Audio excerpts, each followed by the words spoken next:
How you guys doing today? It's Anthony Gangi. Welcome to another episode of Tier Talk. Guys, we're going to have a great discussion today. Today's going to be about balancing control with empowerment. So again, this is sort of a supervisory or management discussion because basically it's how do you balance control with your want to empower your front line. And this is a very good topic to have because this is something that we have to practice daily. You know, how do we let go of some control in the effort to empower the front line so they could be effective? And again, guys, it's more about empowering the people below you so they feel more invested in what they do. And it's going to be a great dialogue, guys. My guest today is Joe Pomponio, and we are going to be bringing him on shortly. Just want to go over our sponsors. So my first sponsor is American Military University. If you guys are looking to get that degree, seek higher education, please, guys, please check out American Military University. It's a great online school, very supportive of what we do here on Tier Talk, also very supportive of what we do in the corrections profession. And we also have Guardian RFID, from inmate tracking and cell checks to cloud-based business and artificial intelligence. Guardian RFID digitally transforms jails, prisons, and juvenile detention facilities of every size. Visit guardianrfid.com for more information. And guys, I got a good video up there because they do have content, very tip-based content. My boy Joe was on the show today, has a great video about how to deal with a disrespectful inmate. So if you get a chance, I think the video is already over 500 views on that channel. So please check out the YouTube channel, check out that video. Definitely some really good tips there. Don't forget, Inmate Manipulation Decoded is now available. The link's in the description. And lessons learned while working in prison, my journey from officer to administration. If you are looking to take your correctional career to the next level, well, guys, the book is out. It's in the market. It's on Amazon. The link to that is in the description. It's over 523 pages. The cost is $60. Again, because it's a hardcover book, there's more of a cost to make it, and then Amazon gets a 40% on top of that. So I try to be balanced with the cheaper end of what I can do, so I still make something on it as well. Again, I'm going to play a video real quick. It's a video that's going to be going on Amazon that's going to explain a little bit about what the book is. So just check out this video. All right, guys. So I'm proud to say Lessons I Learned While Working in Prison is now available. Guys, this is a great book. I think it has something for anyone who chooses to make corrections, working in a jail or prison, a career. I mean, there are going to be lessons from working the front line all the way up to the highest level of administration. It has over 150 passages and includes 3 short stories. But the good thing about this book is it's a journal. After each passage, you're able to commit your own thoughts. And then eventually, when it's completed, you can pass the book over to someone else. So basically, when you are leaving the career, this is a great way to keep your legacy there, to keep the core values of what you learned there and then pass it off to the next generation. You know, for me, the reason why this book was needed was because I want to make sure as we evolve, we don't lose out on the core values that truly define this profession. And again, those core values come from those who walk the walk, their evaluated experiences. Above each passage also is a quote from another professional in the field. So there's so many years of experiences that have been put together for this book. And it's a hardcover book. It's around 523 pages. And again, the effort from David Schilling all the way to the partnership effort with Sandy Hassan, who was the line editor in this project. And we will be releasing a workbook shortly. She'll be working on that and getting that out. But in the meantime, guys, we did it. I think this is a great manual, something that can help you in your career. And hopefully, it's my legacy. So hopefully it does have some value for you and for those who have the courage to apply the lessons that are being taught. As always, guys, stay safe. Thank you for supporting what I do here on Tier Talk and the books that I do. And as always, guys, love you. All right. So, again, just excited to get it out there. That video will be released on Amazon so people can know what it is that they're buying. And let's bring on Joe. What's up, Joe? Morning, my brother. How are you? Good, man. You mind introducing yourself to our audience again?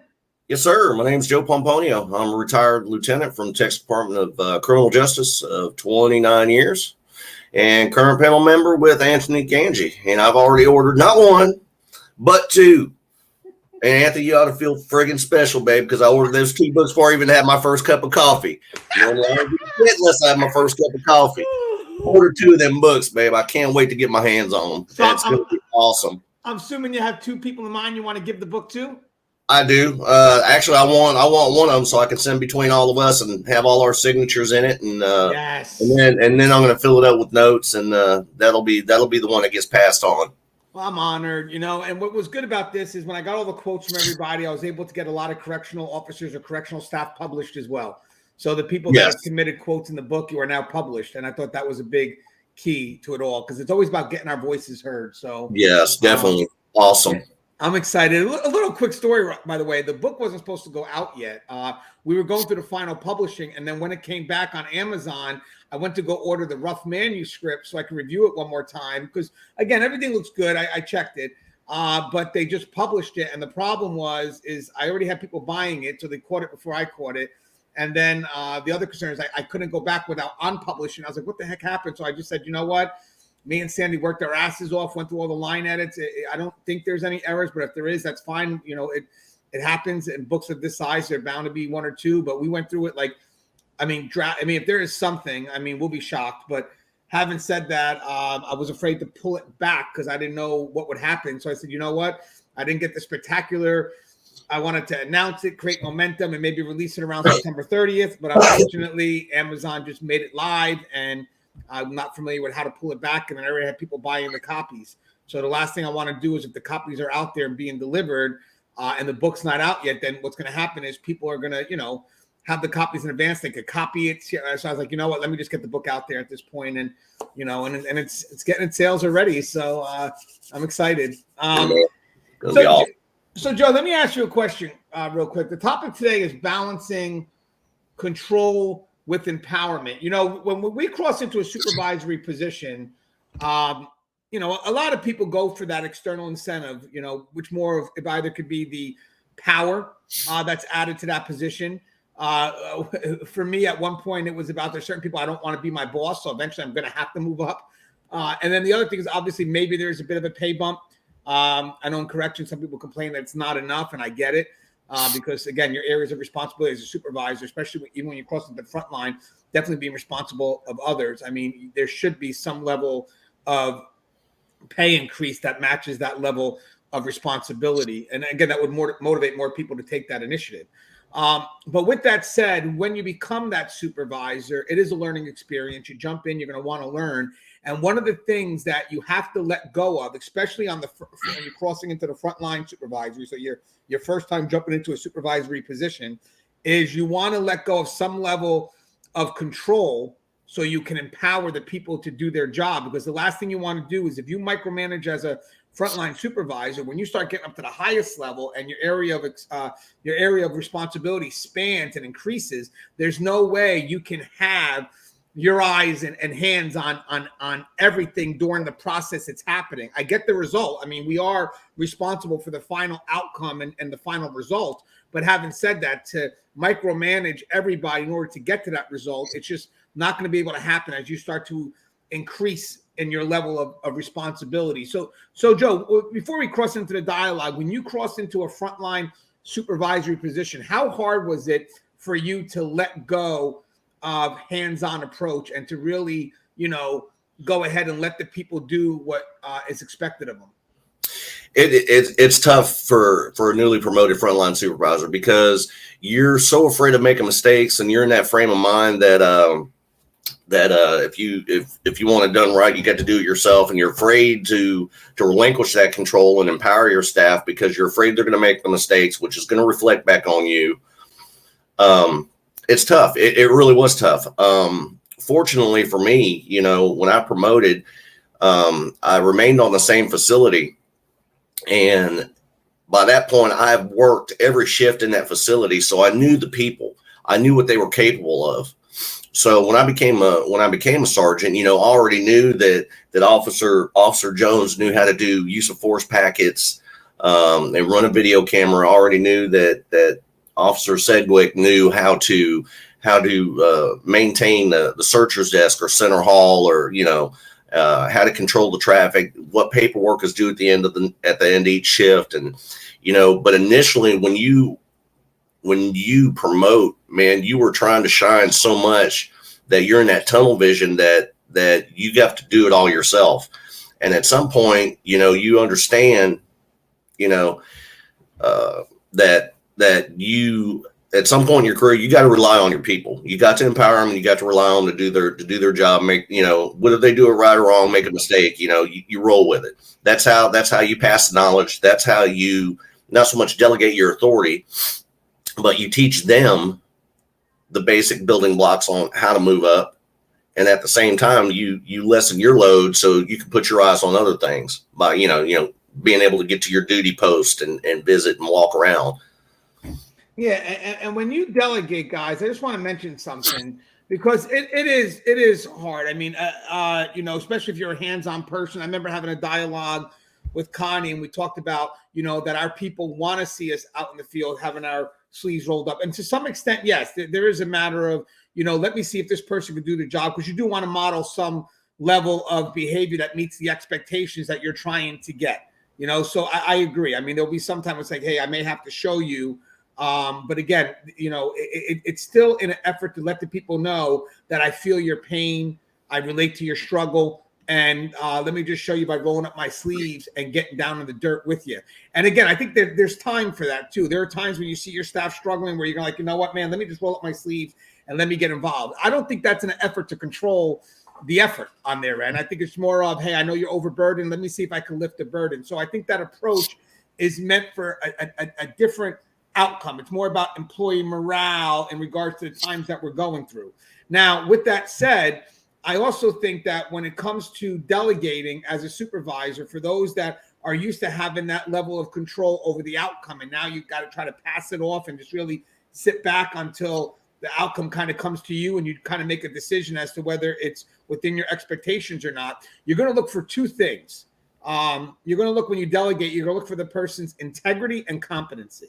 Those are two things that if you feel the person has integrity and you feel that they're competent at doing the job, then you should be able to relax in those two things, send it out, and then just wait for it to come back to you. Because to be honest with you guys, if you don't do that, then the adverse happens. So when I delegate, I'm actually telling someone, I believe you're competent and I believe you have integrity to get the job done. So the moment I delegate and I start micromanaging that, what am I telling the front line? I'm telling them, I don't believe you're competent and I don't believe you have the integrity to get it done. So having said that, Joe, how do you look for signs of integrity and competency before you go ahead and, pass the jobs down, or I like to say pass the authority down, because we don't delegate tasks, we delegate authority. But with that said, how do you look for those two qualities in your front line?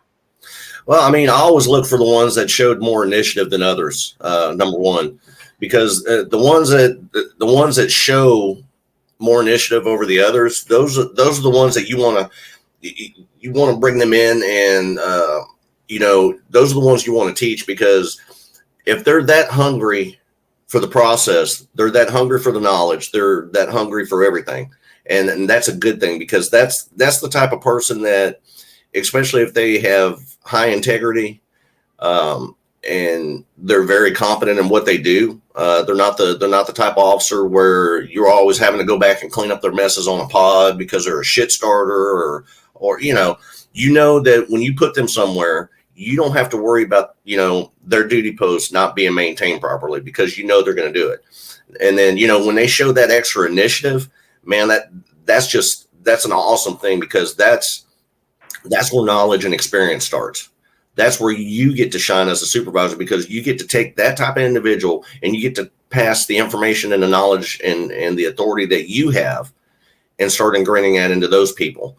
And, the best thing you can do for an employee is give them knowledge, give them the opportunity to make their mistakes early and correct it early. Not everybody's going to be, even your best suited people, me included.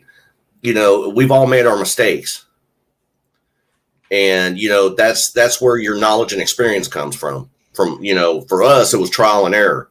Oh shit, that didn't work. Okay, so you take the butt chewing and you go on. For the small stuff, especially when you're teaching somebody, correct it, but don't demean them. Because I'm telling you, the worst thing you could do is crush somebody's spirits, especially when you're trying to show so much initiative and they have high integrity, they have high competency. What's great about what you're saying. Again, a little bit of want to be humble when I say this, but some of the stuff you said, or most of the stuff, is actually in the book. One of the quotes I use is from John Maxwell, where he says, "Decision making starts in the trenches."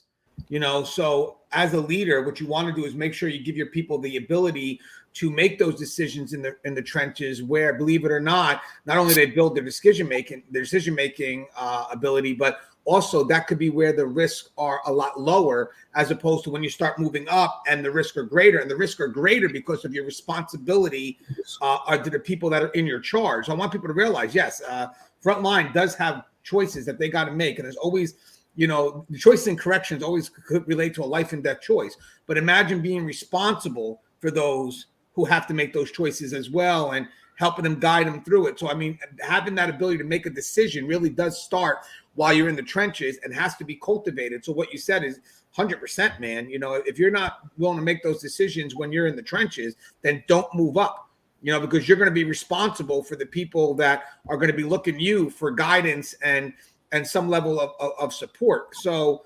100%. And one of the things I want to mention, guys, when it comes to balancing empowerment and control, and again, more of a management perspective looking down, or a frontline supervisor's perspective looking down, is that you have to be clear with what your expectations are. So when we say balance control, you have to have control in corrections. No one's going to say that you can't. You have to have control in this profession, as a supervisor, as management. But there is a balance. There's a balance between what you're going to control and what you're going to kind of delegate out for authority. I said delegate authority. So you need to make sure that expectations are clear on the parameters in which the staff work, within their prescribed roles. So they know that I have the freedom within these areas to make decisions, and anything outside those areas, I must go either to the left of me or above, or to the right of me and above, what I meant, either lateral or above. So basically, once you set the expectations of these are your parameters, these are your areas in which you can maneuver, then you should be able, based on their competence and integrity, step back and let them make their decisions within their defined prescribed roles. So I think that's a great way to balance empowerment, but it does start with management, giving out those levels of expectation, making sure it's clear. And well, first of all, let's attack that first. Joe, as a supervisor, right? As a supervisor, you made it all the way up to lieutenant, which is entry into admin, technically. Would you see that there's a need to kind of balance control with empowerment by letting staff know these are within your areas to operate, and I do expect you to make decisions within these areas, give me solutions within these areas. But having said that, outside of that, I do expect you to go to others for guidance, and then we'll work on it together? Absolutely. Yeah. The initial process to this is always going to start in your guard mount or shift turnouts, because of the fact that, if you're an effective leader and you want your people to be effective, that's where your initial direction starts. You tell them what you want done. You give them their parameters. And, I used to tell my bosses, when I put you in a spot, that's your spot. That's your house. You run it. As long as we keep it within policy guidelines and we keep it between the ditches, that is your area. If you need help, by all means, call me. But that is your area. You are the problem solver. Now, on the other side of that, that's also a great starting point for trainers too, where you give them things. In the event that this is happening, I want you, and you to do this while I'm doing this. The hardest thing to do as a supervisor, especially as an initial supervisor, is to relinquish control. It's hard as hell. It really is. But if you're an effective trainer an effective leader, trust me, your people will come through for you every time. I've had cases where, I had a major use of force that went almost 2.5 hours. And there was stuff that, there was so much stuff going on. The facility was still operating, even though I was having this use of force. Child had to be fed and blah, blah, blah, blah. Anyways, there were some things I forgot about the use of force. And I went to have my sergeant take care of it on the radio. And I had an officer key up, "Hey, Lou, we already took care of it. It's done. It's on your desk waiting for you." That's when you found that perfect balance between control and empowerment, because you've given your people the direction, you've given them that knowledge, and they've taken that ball and run with it. Yeah, and I want to add something, because Joe, I totally agree with that 100%. Obviously, it's right in dialogue with what we're having. And I want to mention something too, for those people that, you start getting into the management position, maybe you start moving up to correctional management. It's all about working with the system. So again, following Craig Groeschel, I like him as well. Craig Groeschel, Groeschel. He's got some good advice. And one of the episodes, he was talking about creating and developing systems. Now, corrections pretty much is a system, and what you want to do is you want to keep that system moving. And your job at the highest level as management is to, provide fuel to that. If there's momentum, let's keep on providing them. And by the way, that is constant work. Trust and believe. You can't allow for a moment for yourself to step back and think that this is going to keep itself in motion, because it's not. You have to constantly fuel it, because if not, the facility tends to fall back to what's easier, convenient, isolated departments, practices over policy. So you have to constantly reinforce, the system. So one of the things he mentions is at the very beginning, when you're trying to develop a system. Now, guys, I'm talking about the highest level. I think the system could also definitely is worked on from frontline up. Don't get me wrong, but I'm just saying, looking down, is the first thing you want to do is you clearly set out your expectations. Like I mentioned, this is what I want: A, B, C, D, E, F. Now what you want to do is you want to push the how down, as far down as you can go, so you can get people invested. So what do? Is after you set what those expectations are, you meet with everybody that should be involved, and you kind of discuss how we're going to meet those expectations. And again, guys, this is trial and error. So how you keep the system running is, once you establish that initial plan, knowing that we always seek to be better, we never settle for best. And that's in the book, by the way. We always seek to be better, because that means that we're constantly growing. Because if you settle for the best gets outdated the next day, and you're relying on past practices that no longer work. But with that said, once you set the system in play, what you're going to do is you're going to reward the behavior that is moving things forward. And again, that's part of that momentum.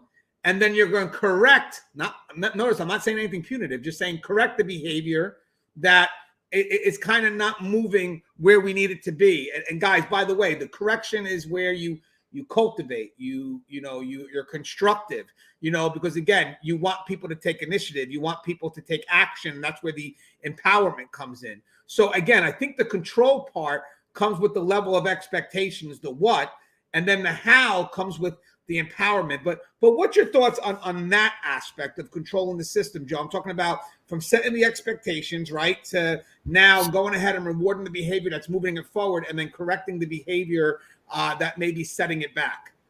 Yeah, I mean, like I said in previous episodes, you got to, number one, you got to invest in your folks, get them, keep them connected, give them the knowledge, and then you give them the power.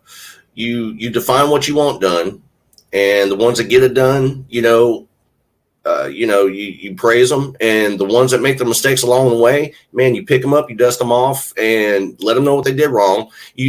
You're constructive about it, but you're also keeping that incentive there, because the ones that make mistakes, hell, we all make mistakes. We make mistakes on a daily basis, but the ones that you crush doing it are the ones that you lose. And normally 9 times out of 10, those are the ones that have the more incentive out of anybody.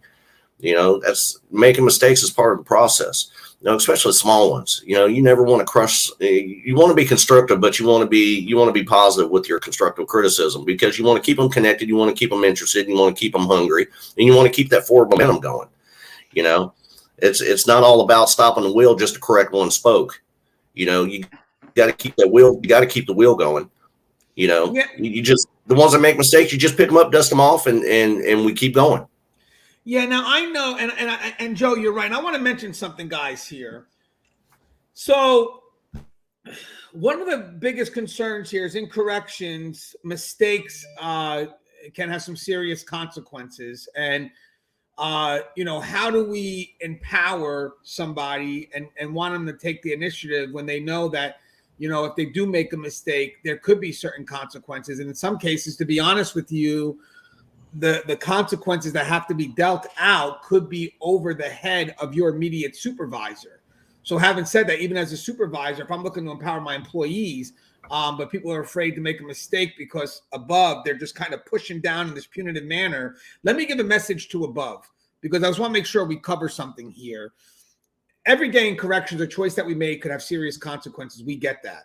But again, it's been proven time and time again that you need people to make choices. So we have to always be wary of, when a mistake happens, the intent behind a choice that was made. And that's something that really can only be understood when you bring that person in and you ask them what has happened. The last thing you want to do is treat someone who made a mistake, but a developmental mistake that could make sense from their perspective. And guys, don't judge until you hear, especially if the person has a good reputation, as opposed to someone who made a mistake through negligence or just didn't give a shit. Plain out and simple. So, what the last thing we want to do is get to a point where we're collectively punishing everyone for the actions of the worst of the worst. And now what happens is the best of the best start becoming disenfranchised.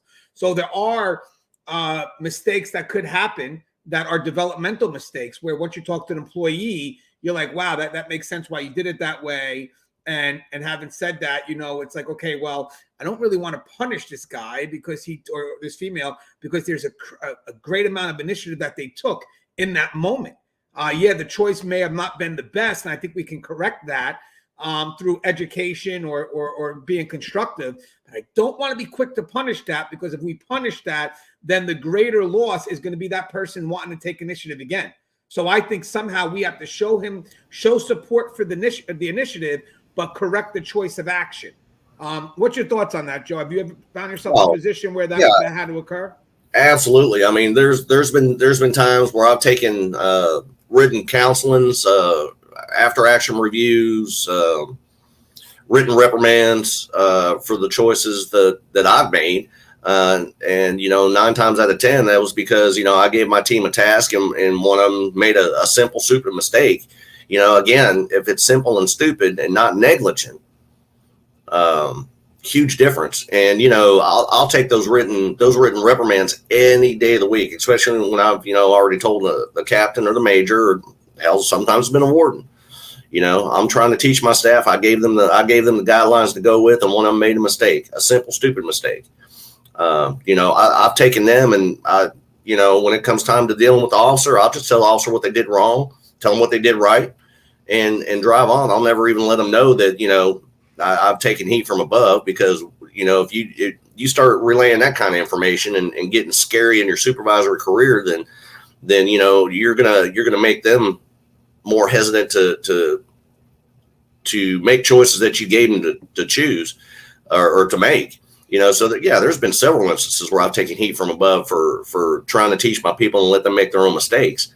But, again, big difference between a simple mistake and a negligent mistake. Obviously, if it's a negligent mistake, a huge negligent mistake, then we're going to sit down. We're going to have a more serious talk. But if it's something that, you gave them a little leeway on, say whether it's a use of force or getting a task done on a pod, maybe they're doing their normal duties on top of trying to get things painted because they got an upcoming ACA audit or something like that, or something done, and they didn't get it done. Obviously, I'm not going to step on somebody's neck for something that small and stupid. I'll take that kind of heat from above me any day of the week. But will I pass it on to the officer below me? Absolutely not. 9 times out of 10, they will never know from me that I took that kind of heat, especially over something like that. Because you don't want to demean and crush somebody's spirits over something simple and stupid that they made a simple mistake on. But like you said, then again, there's a big difference between a simple mistake and a negligent mistake. Yeah, and I want to mention something too, guys. We had a discussion recently, me and James Ferrara, about policy and procedure, knowing the difference.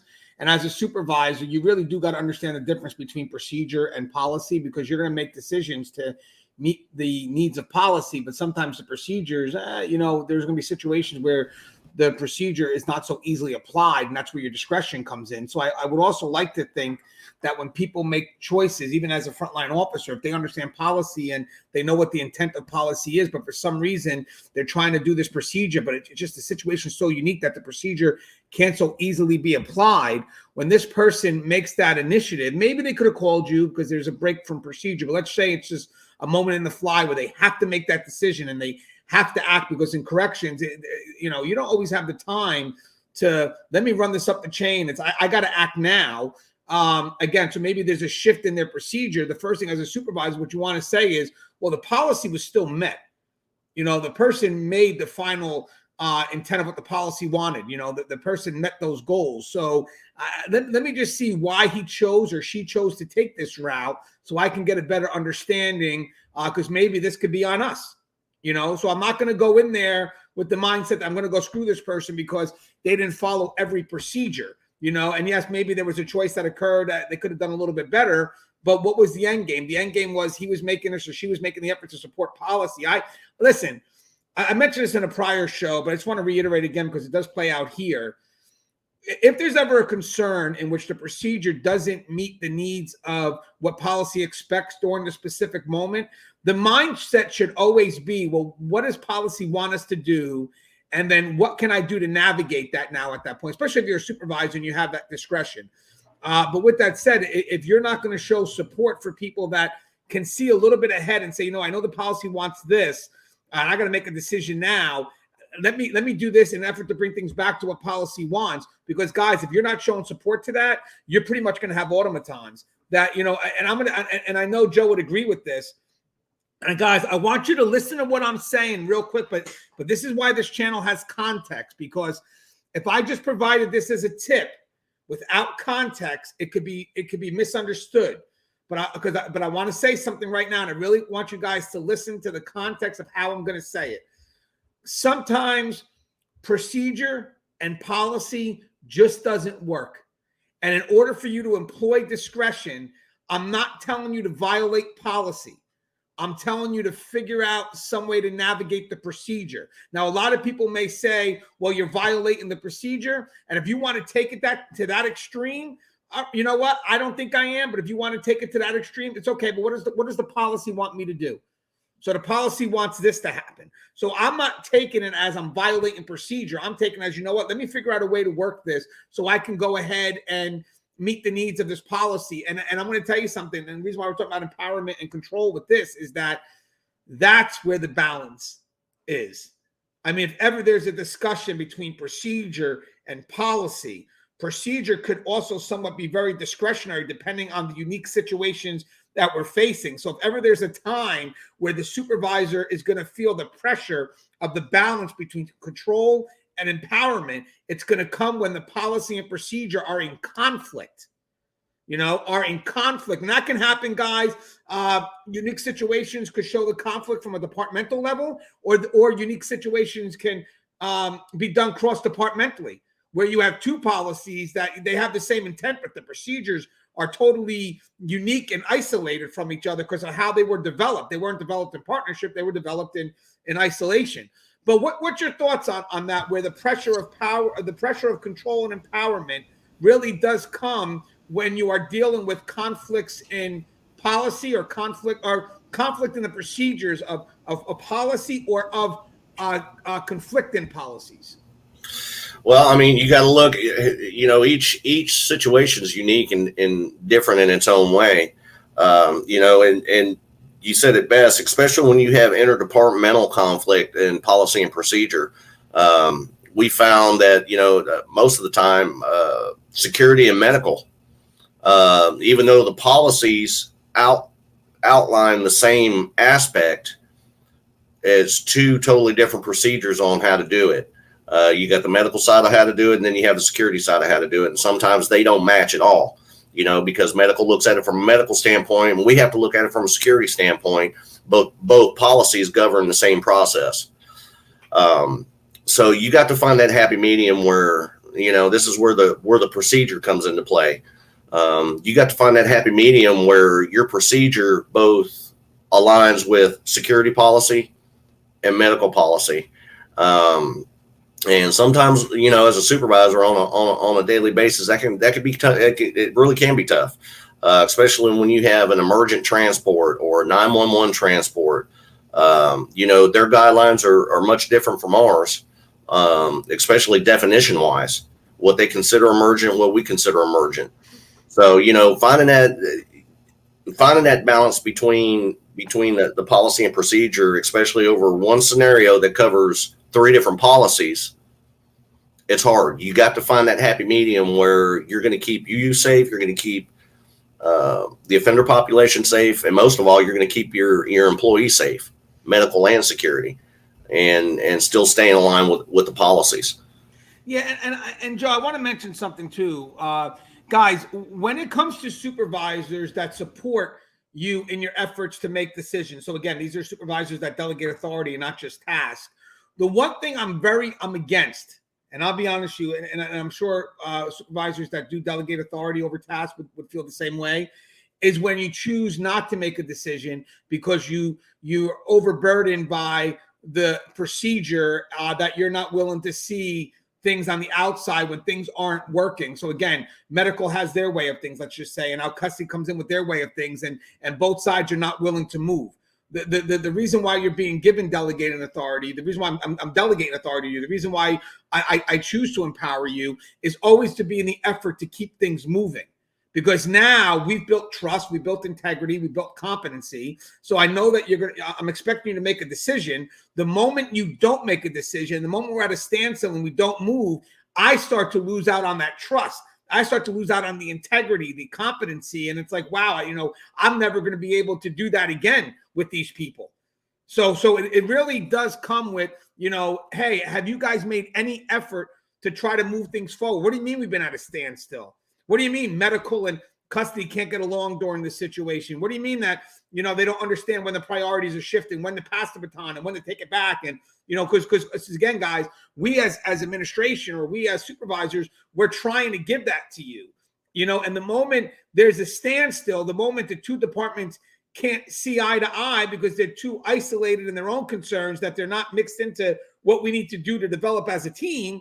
The problem is that now the people that have been delegated authority is going to have an easy reason to micromanage, because guess what they're going to do? Guys, there was some liability here when you stood still. So I'm going to produce another memo.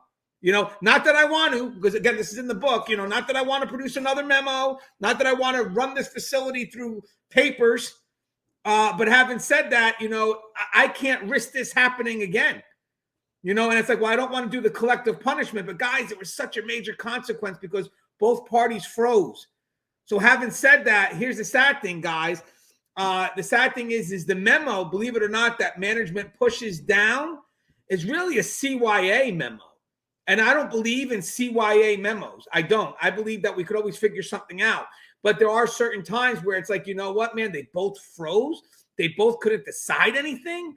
They both just let the inmate sit there and, and hospital and medical wasn't moving and custody wasn't moving. And, everybody was afraid to make a decision. Guys, we cannot have that happen again, because again, if that happens again, the liability behind it all. So again, Joe, when you see 2 parties that are freezing and they're not moving and you're trying to keep that momentum, and all of a sudden you find out that no one's willing to make a decision because again, let's do this.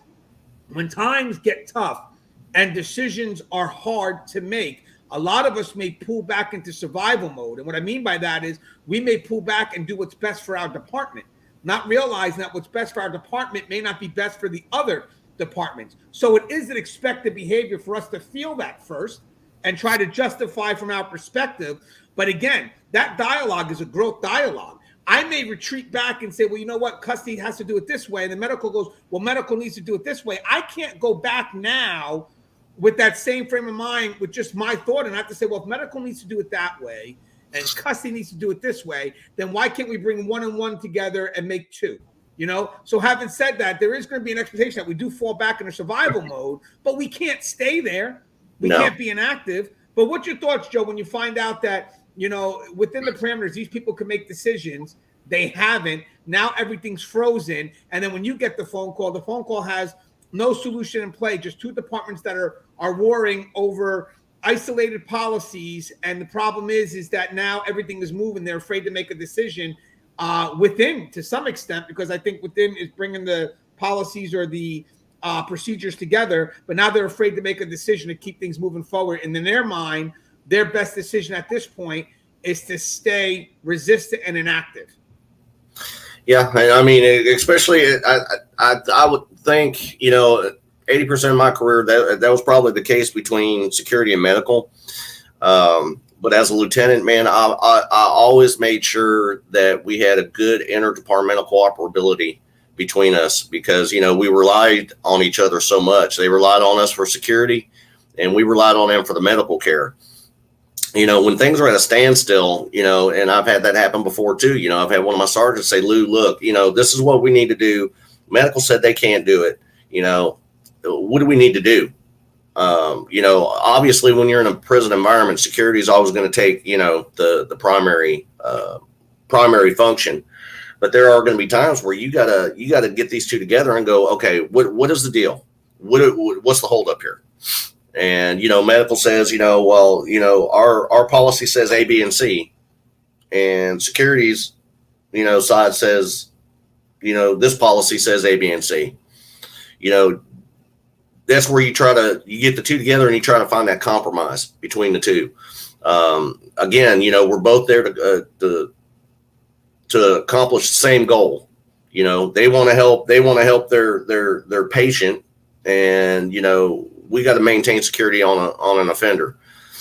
And a lot of times too, there are times where there's conflict and medical is not familiar with custody's policy.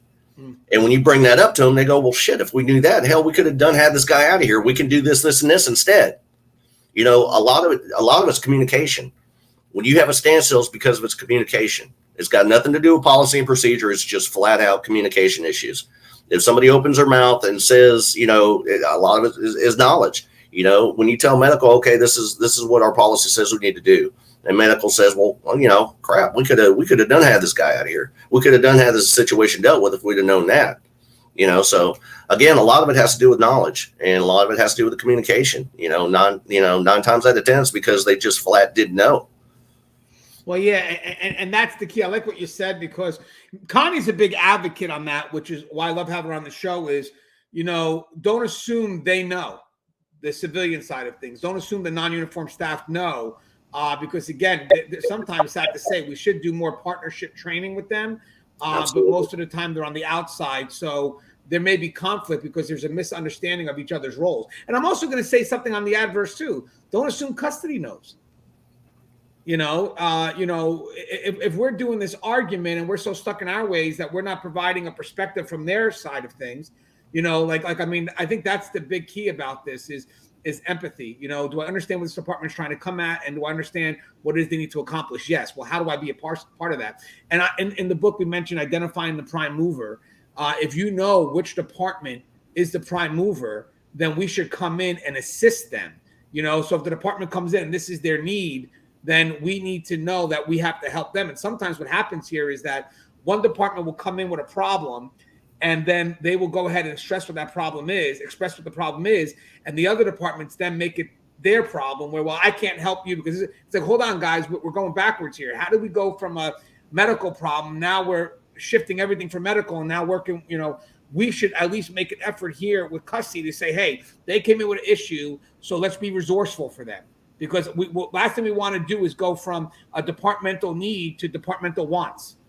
Where did the shift go? So again, as good management, you identify who the prime mover was, who has the problem, medical. So guys, let's keep the dialogue on medical, because even if you can't do it, you haven't given me a solution to meet somewhere in the middle to get a compromise. Because even at the highest of levels, you can't have any department lose.